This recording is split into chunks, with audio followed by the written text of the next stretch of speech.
first off, can you tell us about the founding story of Bravely and the vision behind the brand?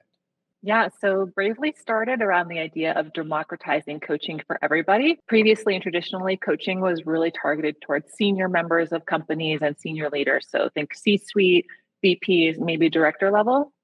They were always targeted as the group that was sort of worth investing in. And what Bravely wanted to bring was an opportunity to make work better for everybody. And so it was really founded on this idea of democratizing coaching and bringing that opportunity to every employee at every level. So I understand that you joined Bravely in 2021. How has the company evolved since you've come on board? So there's been quite a lot of changes in the last few years. Since I joined the company, it has evolved in many ways. We've faced some challenges along the way. It's been a bit of a bumpy road with the economy that everybody was feeling those bumps over the last couple of years. But we've always remained very committed to our mission and continue to innovate. So as a result, we've expanded our product offerings from one product offering to five just over in the last few years. And that's allowed us to provide more value to our customers and expand our reach in the market. And it's been a really exciting journey, and I've been really proud to be a part of it. That's amazing. So is that growth since 2017? It was most of that due to that expansion? So actually, in the beginning of our journey, we had a lot of growth because coaching was starting to catch on and becoming much more popular sort of across newer audiences. So during the pandemic in particular, that's when coaching really became this new resource that especially HR teams were seeing as a way to help support their teams when everyone was really at a loss as to what to do because of the pandemic. And then since then, it's continued to be a really excellent resource that HR members really are able to see the value that coaching can bring to every member on their team. And with our product offerings, now we're able to offer more targeted expertise and support based on everyone's level at the company. So what are some of the key milestones in the Bravely growth journey? I think our biggest key milestone really is us being able to ride these waves, the crazy economy that we've gone through in the last few years, and continue to innovate and listen to our customers and expand on our product offerings. But in a way that was listening to what our customers really needed and keeping an eye on what the market was saying was going to become the new trend and meeting those needs by creating new product offerings. So now we still remain true to what we were founded on. We still offer coaching that is available to everyone, that democratic approach to coaching. But now we also offer a targeted approach that can help support managers, new leaders, executives, all kinds of levels. And that's really what this new need is that we've seen evolve over the last few years after the pandemic. So how do you define excellent customer service at Bravely, especially considering that you serve two different personas, the coaches and the employees of your clients? Yes, that's definitely an interesting approach for us since we have this multifactored approach for customer service and customer success. So we take a two-pronged approach to providing the best customer experience possible, which mostly comes down to customization and efficiency. So on customization, different customers have different needs. And so a good customer service experience means tailoring that service to the individual customer. And so at Bravely, that means understanding the different needs of our coaches and that audience, who, of course, are pivotal and critical to our product, and to our employees, who are the end users. They're the ones who are receiving the sessions, and those are the ones that we want to have have a perfect experience, no hiccups. And if anything happens, they know that they have support and someone is there to help them because we really understand how important it is to connect our employees to those sessions. Lastly, it's efficiency. Nobody wants to spend a lot of time on hold or navigating through complicated menus when they're trying to reach this service. So a good customer service experience means providing efficient and easy to use service. You kind of touched on it already, but because the next question was, how do you engage with both types of clients across the life cycle? Is it different whether it is a coach or employee? It does. So we have different service offerings and approaches based on if it's directly with our clients, directly with our end users. So that would be our employees who are receiving the sessions, and then with our coaches who are the ones who are hosting all of our sessions. So for our clients, that's a different service. That's another team internally. We assign a dedicated customer success manager, and that's their partner in the strategic aspect of bringing coaching to the company and helping them really integrate Bravely into the employee experience at the organization. So answering questions and reviewing reporting, things like that. As far as the experience for our coaches and employees, that's where our customer support team comes in, and they provide that excellent service to ensure whether any questions that come up for our coaches, it could be around timely pay, it could be around connecting to a session, maybe they found a bug, and equally providing that kind of support to our employees. And what are the core principles guiding your operational strategy here? So I follow four core principle strategies in my operational strategy. So customer centricity is the first one, putting the needs of our customers first and tailoring our services to their individual needs. So anytime there is a new product that's launching, a new feature that rolls out, always trying to understand who is the end user and how does it impact them, and trying to create the best experience to get them there. The next is agility, so adapting to changing market conditions to customer needs by continuously innovating and expanding on our product offerings, and then making our processes match those new product offerings. Collaboration is also incredibly important. We work closely with our customers and coaches, as I've mentioned, and our internal team is also equally as important to understand their needs so that we're delivering a tailored experience based on who that end user is and who that process is for. The last, of course, is excellence. So striving for excellence in everything that we do. So whether it's, again, for our end users, for our clients, or for my team, for operations, it's for my team members, my colleagues. We want to provide things that are going to work perfectly for them and make their job easier at the end of the day. I'm assuming, do you guys must use your own, you must eat what you make in terms of Yes. that. Mhm.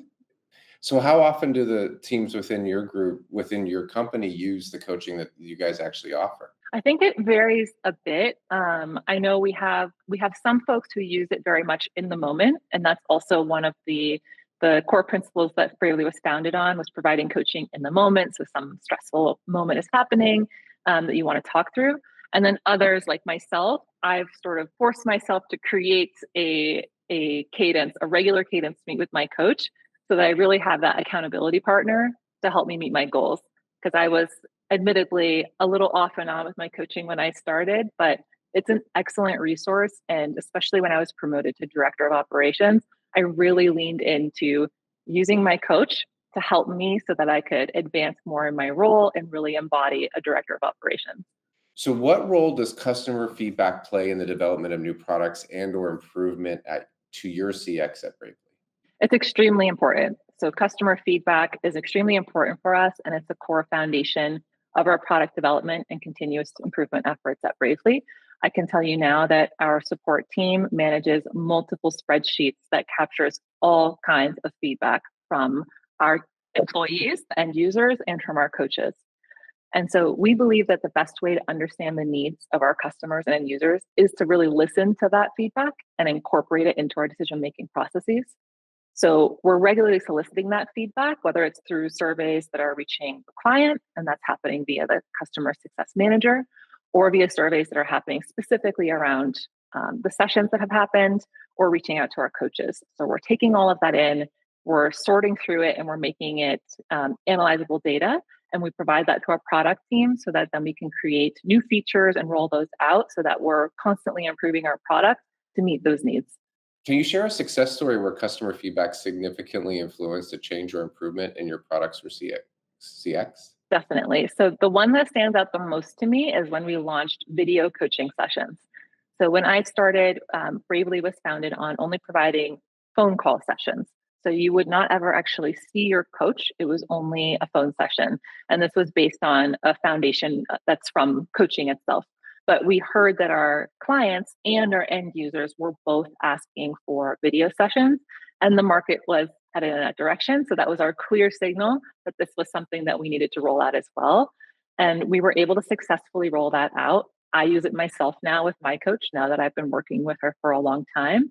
And so we created a seamless video conferencing option on the platform that's been very well received by clients and end users alike. And it remains an option, which I think is probably the most important part of this, is that it's a new feature for those that want it, but it remains to have video list calls for those that want to have the traditional coaching conversation with no video.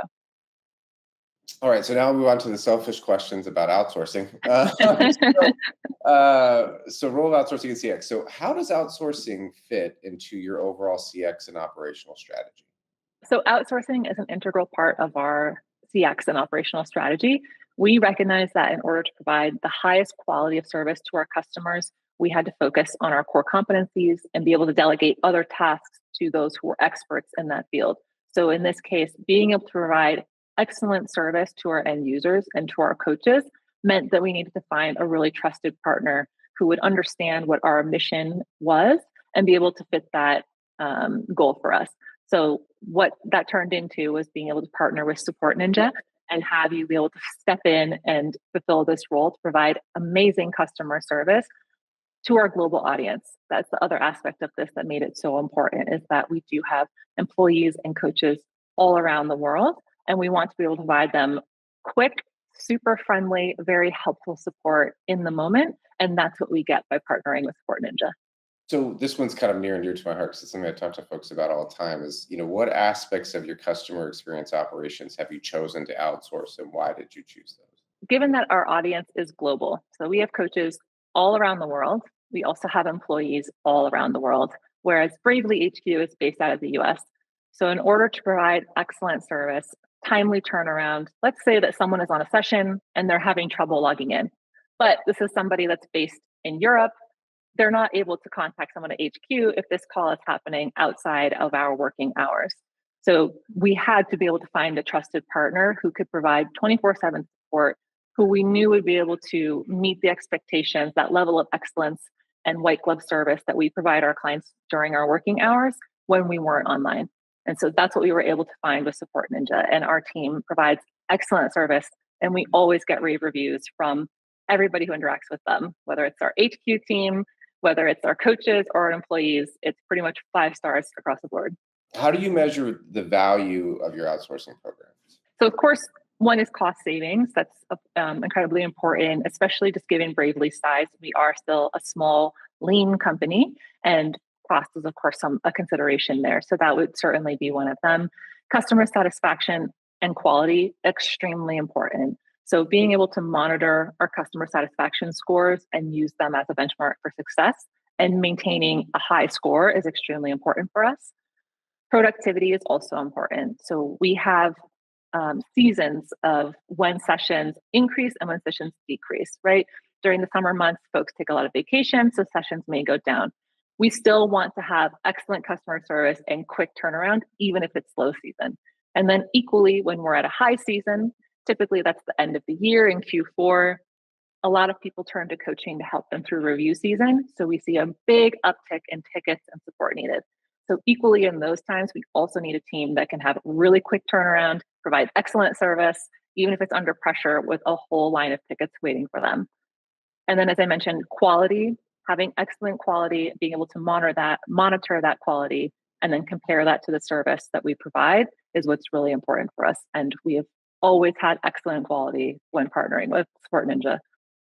So, any advice for other CX professionals on what to look for in an outsourcing vendor to ensure a productive relationship? Yeah, I think what's most important is really evaluating, of course, their experience in customer service and providing excellent customer service. It's also understanding your customers and their needs. So, one of the most important for us was having global 24/7 customer support. And that was because of who our customers are. So, that would be another one. And having flexibility to adapt to your company and really like a buy in and alignment on your mission and your values. Our support team really understands how important it is to have a really great experience with a session with a coach and how that really impacts our overall client experience. And that is critical to our success. Lastly, I think it's also just the energy and the chemistry that you have with the team. Our support team is fully integrated into our HQ team. They are just as much a part of our team as our full-time staff.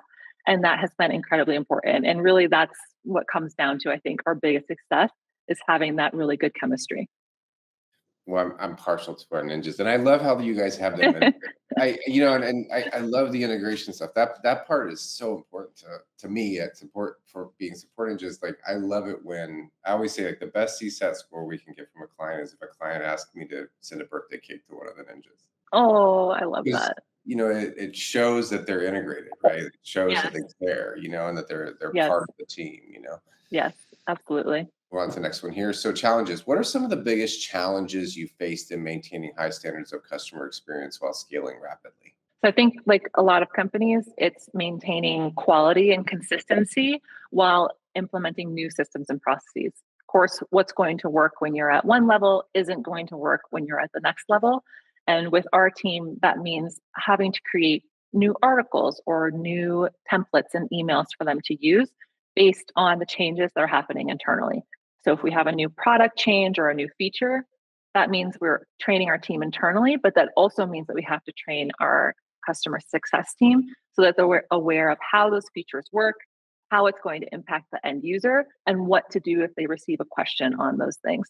So that's been incredibly important and certainly is challenging at times based on where you are in that growth pattern. So how do you overcome those challenges? So as I mentioned before with the chemistry comment, it's integrating the support team.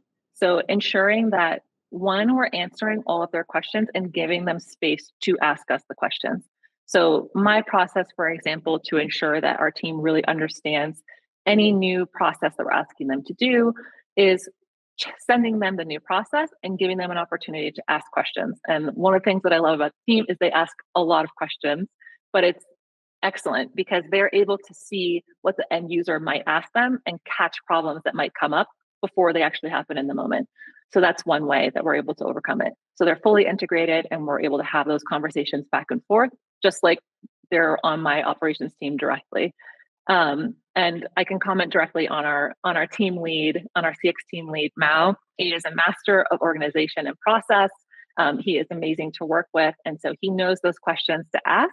And then he is on it when it comes to training the team and escalating it to every support team member. And we've never had problems with that. I love that. I'll ping Mao in the background and tell him he said very nice things about it. Um, in terms of adaptation and resilience, so how has how has Bravely adapted to changes in the market? So we've always been agile and responsive to changes in the market. And that really comes down to how we've been able to expand on and adjust our product offerings based on what we're hearing from our clients and also what we're seeing as forthcoming trends with competitors down the road. So that's allowed us to stay competitive and meet evolving needs for our customers.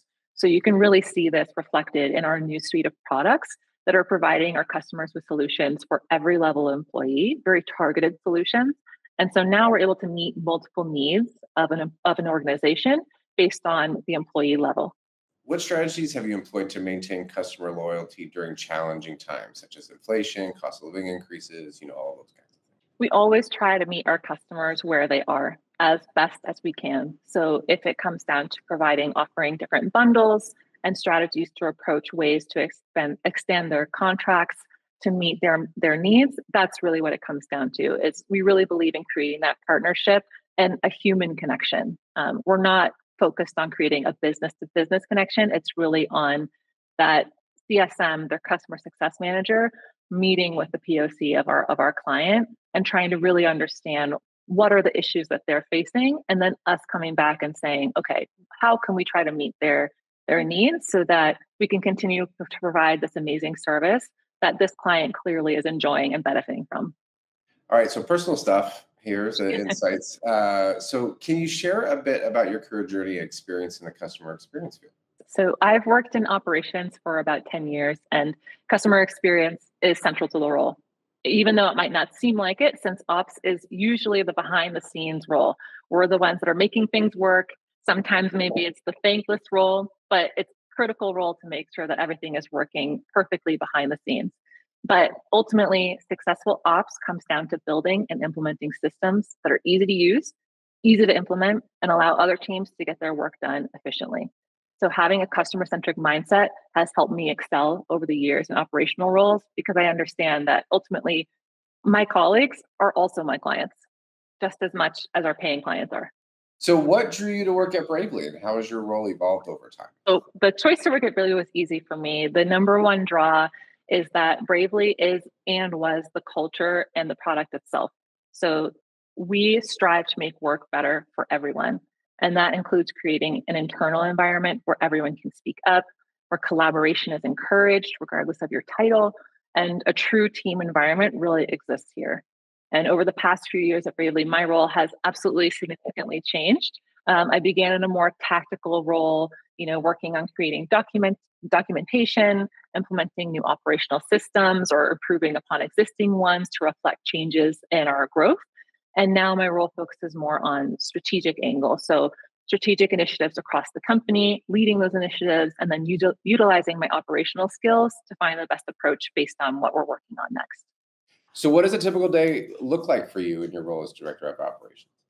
So my days are varied from strategy work to project management. So I might spend part of the day meeting with different teams to discuss product updates or review user data or strategize on future products. I also prioritize meeting with clients directly in order to gather feedback and ensure that we're meeting their needs. And that's been really pivotal in order to give me a different perspective that allows me to change internal processes as needed, but also help support the product team in making decisions that best support our clients. So that typical day nearly always also includes chatting with our support team to ensure that any of those new processes or issues are documented and addressed in a timely manner. Love that. That's a busy day. It is a busy day. So what advice would you give someone looking to pursue a career in customer experience management? I think the most important is that you genuinely need to have a love of talking to people and helping them find a solution. It's the most critical, and you can absolutely tell when you speak with someone in this industry or in this field who maybe doesn't have one of those things. The person on the receiving end can feel that. So I think that's incredibly important to understand that if you're looking for success there, those are really critical. Also, being solution oriented, people oriented, again, are the most important. And I've also seen that you can make it to the next level if you're super quick on your feet, a really good problem solver, of course, an excellent communicator, and have a lot of patience. Yeah, patience is one of those virtues for sure. But you're absolutely right. I didn't even think about it that way, but you're absolutely right. Like even for me, when I'll talk to somebody in support, because now being in this industry, you have a different view when you call support, right? Like Hmm. it's different because you're on the other end usually, and so you have this sort of thing, but definitely can tell when someone on the other end's not there. Like Right. versus someone who is, they're like all in, they want help. Hmm. Um, so what skills or qualities do you think are essential for success in this field? Again, the people skills, just loving talking to people and wanting to help them find a solution. That's number one. If you're questioning that, maybe consider something else. So the soft skills are also incredibly important. Empathy, amazing communication, being really clear and effective in your communication. Also problem solving skills so that you can help figure out what's the best solution for your customer, right? Because you're going to have a whole list of potential solutions that you could give that customer, and being able to think through quickly, okay, how's the best way that I can help this person right now and solve what they're looking for. I think it's also generally important to stay in the loop on what's happening in your industry, regardless of your field. But I think it's also, of course, important in customer support, especially just given changes with technology. I think it's particularly important to understand how that's being used in your field.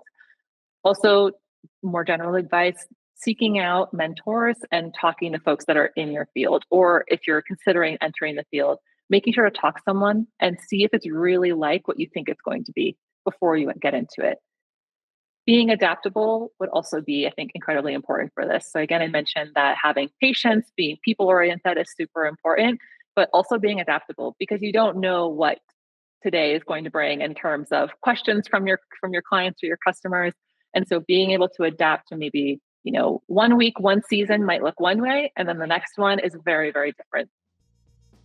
That's definitely true. Definitely true. Adaptability, Brooks. Thanks for being here. Appreciate it. Thank you so much. My pleasure.